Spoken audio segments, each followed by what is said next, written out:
Hey everyone, Rushlock here, and today we're going to look at Magic the Gathering Arena. A new set has come out. We're going to do the premier draft for Neon Dynasty.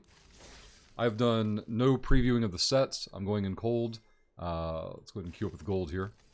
So what premier is going to be is a best of one matchup with live players drafting the cards. For those of you not familiar with draft format, it's typically, should be 8, right? Yeah. 8 people at a table. You open up a pack, you pick a card, you pass the pack to your left, repeat that always until the pack is gone. Open your next pack, pick a card, pass it to the right, repeat that process until that pack is gone, and the last third pack goes to your left again. So when we start our first pack, we'll see the remainders of that pack table back around to us eventually. When I go into a set cold and I don't know anything about it, I typically lean towards black and blue for card advantage and removal. You can see we're on a timer here, so give me a moment. We're looking also for bombs, anything that's going to win you the game if it hits the table, basically. Exile the creature if it dies, +2 offense. Creature has flying. Ooh, okay. That's a lot of abilities. Oh, wait. Oh. The abilities move over as they die. I gotcha.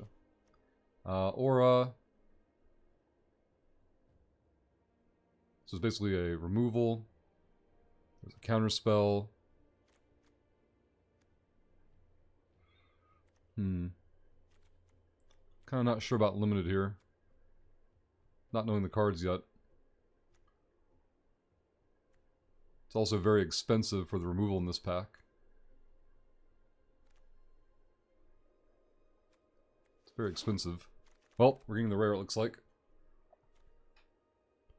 Mana fixing. Make a token, get a counter. More counter spells. Very counter spell heavy. We're still colorless at least. Cantrip on a 1/1. Comes into play to discard a card. It's really good card advantage. Kind of like that one. Useless late game, but pretty strong early. Let's see. Let's take the cheap one, I guess. Check the rare.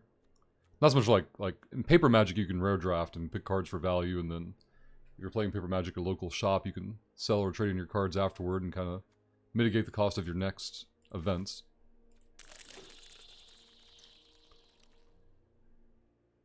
As long as enchanted creature is a creature, it gets +++ for each creature and/or vehicle you control. Oh, okay. Let's see. Sack a creature unless I discard a card. I like it. So it's opponents only. It's really strong, actually. We might go for that. When we tap it, we get to scry 1. Create tokens. Only if creature died this turn. Some mana fix. Crew 1. It's pretty strong. I'm going to keep going for card advantage. Might be the wrong choice in limited play, but we'll see where it takes us. So whenever you attack with it, becomes a 1/1 unblockable.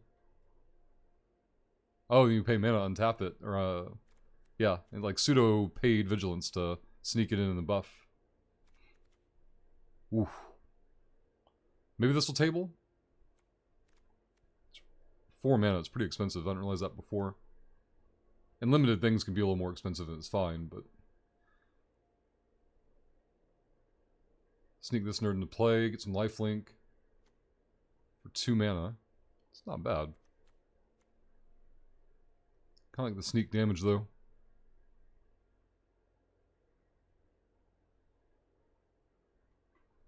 Our creature only has a sorcery. Let's take the evasion. Blue-red, not for us.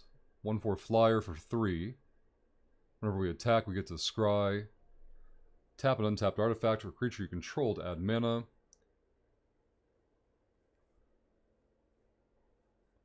Top or bottom of the library. Target creature or vehicle becomes an artifact creature with base 4/5 stats and draw a card. Instant. Let's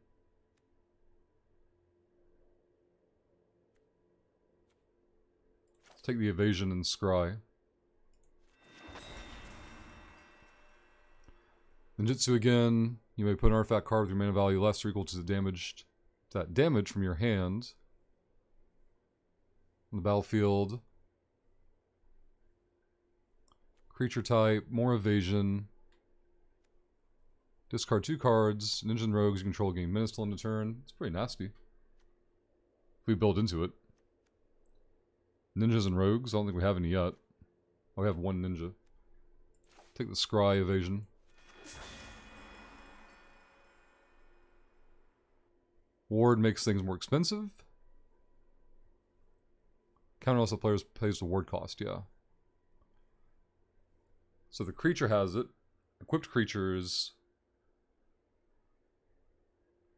Okay, so you can play it as a creature for 2. Play it as an equipment for 2. Attach to target creature you control, or unattach. Okay, only the sorceries. It has ward itself, or it becomes a 2/1. Okay, I gotcha.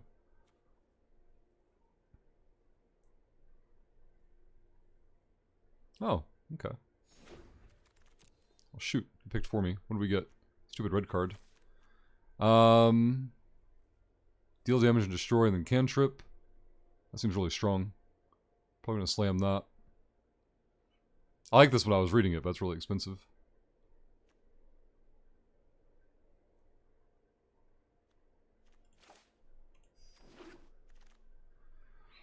Alright, so we're out of our colors. We're looking at artifacts here. Well, this is going to be useful for us. Pay 2 to get +1. It grows, pay 4 to get +4?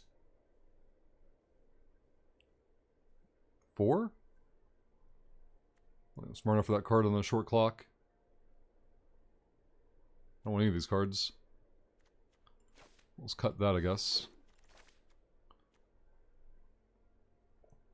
Sacrifice a draw card, draw a card if you control enchantments. So you can get 2 there.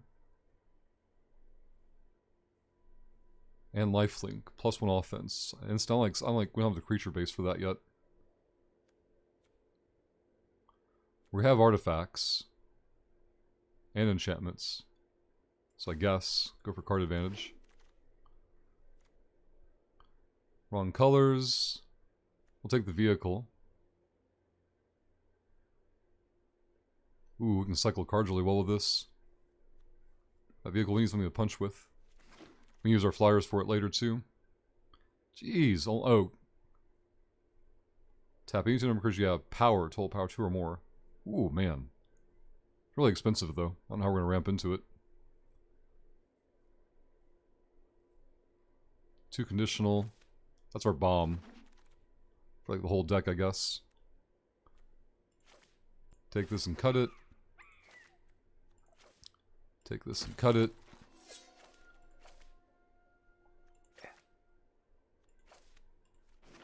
Okay. So pack 2. The bomb is red-white, first strike, samurai warrior. You get to keep the cards that you draft here, so keep that in mind, but you usually look for something for the actual deck. Enchant artifact creature control. Short target creature planeswalker opponent controls. This is enchanted permanent as a creature, gets +1/+1. Seems really strong. 4 mana for removal and a buff.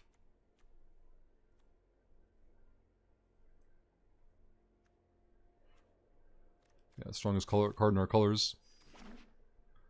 We still need to find more creatures. Like, we're sitting on effectively 3 or 4 creatures. Hey, stuff in our colors. Let's see. 2 for a 2/2 ninjutsu. Abilities cost less to activate. Other ninja rogues creatures get ++. It's amazing if we can start seeing some. 3/3 flyer. You may draw a card. If you do, discard a card. Cycle a card. 2 mana. Draw a card, discard a card. Okay. If I saw more ways to interact with our graveyard, I'd be more inclined to go for those cards. These are useless to us unless I can actually crew them. So let's go see if we can go down the Ninja Rogue path at all. Now we're passing the opposite direction. We definitely need to build up our creatures. So with a 40 card deck, you're going to look at typically 17 land, 23 cards. And if you're 23 playables, you want to have typically at least 14 to 15 creatures, ideally. Creatures have more, you know, permanent effect on the board, so you want to have more board presence than just spell, spell, spell.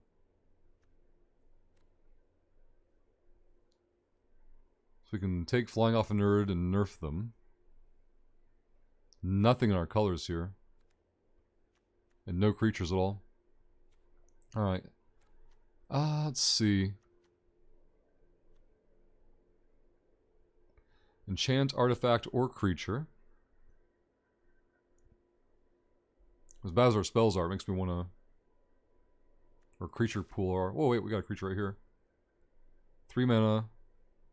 Create a bunch of artifacts. I guess we're going to have to go with that, just we need more bodies to crew things. Human Ninja. Okay.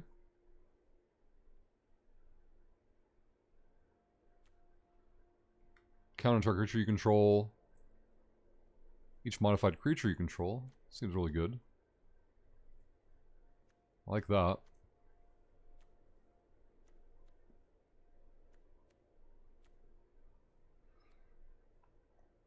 Can't block.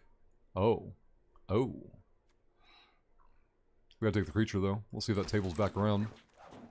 I like the grindy cards, though. Too expensive. Too much to read right now. If we modify it, it no longer has Defender. Enormous Energy Blade. 3 mana, plus 4 offense. Whenever Enormous Energy Blade becomes attached to a creature, tap that creature. Oh, okay. That's the drawback. We have Evasion and a Buffable, which can be really strong in this format. We usually end up having a lot of mana open. Lifelink, wrong mana color. Permanent control, each legendary... Okay, each non-token creature you control gets plus for each other creature you control with the same name. 3/5 channel. Has a spell built into it, otherwise it's 5. We have a spell pierce, which seems really strong. Whenever some Peter equipped creature attacks, it gets plus 2 on turn. Okay. You can reconfigure to attach to a creature.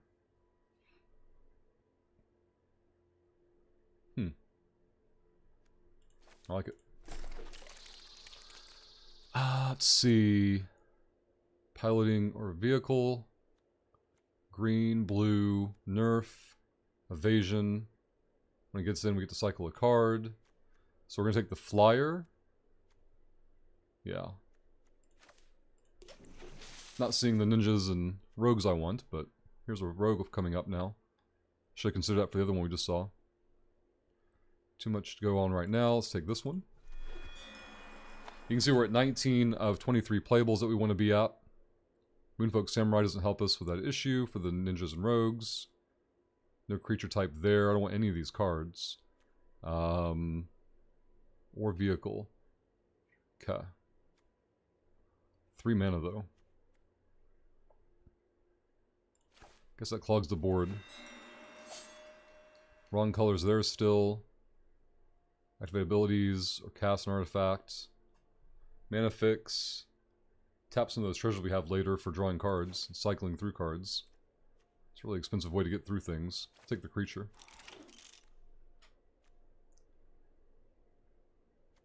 Nuke their hand, nerf a dude. Still think these are strong. So if they're strong enough. Could be useless, but I like the idea of stripping their hand. Should probably take the creature still. Now we're at the point where we're going to have to start cutting cards. We'll take this and probably start cutting things. Take the Spell Pierce for now. Get those out of here. Hey! Tezzeret. First activated ability, an artifact to 2 less, draw 2 cards. Man, we're slamming the Planeswalker. There's no way we're not going to do that in color. We'll probably never see this Samurai, but we don't care. We don't care about the Samurais. We're looking for ninjas and rogues. There could be other cards in the pack that we care about, but come on. Planeswalker in color, that's going to happen. As a reminder, like I just realized we're 14 minutes into this draft. Hopefully nerds are watching this at 2x speed. Should mention that while we loaded into it. Vehicle 3/4 flying. By up to 1 other target vehicle you control. Up to 1 control becomes an artifact creature in a turn. Oh wow. Seems really strong. There's the removal again. Human Ninja. I feel like we're not going to see these ninjas come back to us. Like, hook this up with that defender creature, too. That would crew it for 3. Really like these beetles, too. Maybe it'll table. I should look. There's one more artifact creature I didn't look at there. Let's see. Death Touch 2/2. You may pay mana when you do destroy target creature with toughness X or less, where X number of shrines you control. Huh. Every instep, too. That's disgusting. I don't think we have any shrines, though. I guess this would count as a shrine. Flying 1/1 rogue. Taps them when it comes into play. It seems so situational, though. Let's take to pass it.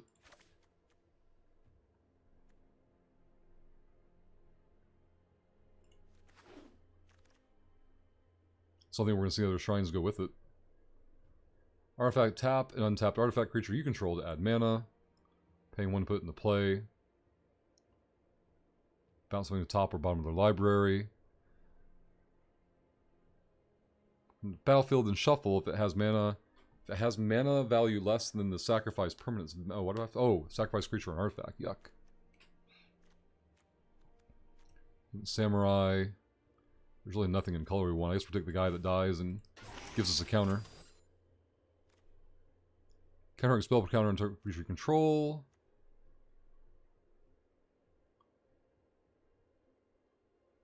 Gain life, its mana value, draw 2 cards. Basically, it's 2 mana to sack a treasure and draw 2 cards, what I'm reading. I don't care about any more of these guys. We need to stay in color if we can. Strip counterspell. Oh, for creatures. Okay. Nothing else in here we're going to take. Out of color. Defender, 3/3. Target player mills 3 cards. Put target card from a graveyard on the bottom of their owner's library. Okay. That's a Sentinel I didn't see before. Okay, didn't miss anything out there. This gets us the adaptations we were talking about before. Lifelink, Ninja. This guy seems like... These defenders seem like they'd be really strong for crewing vehicles, though.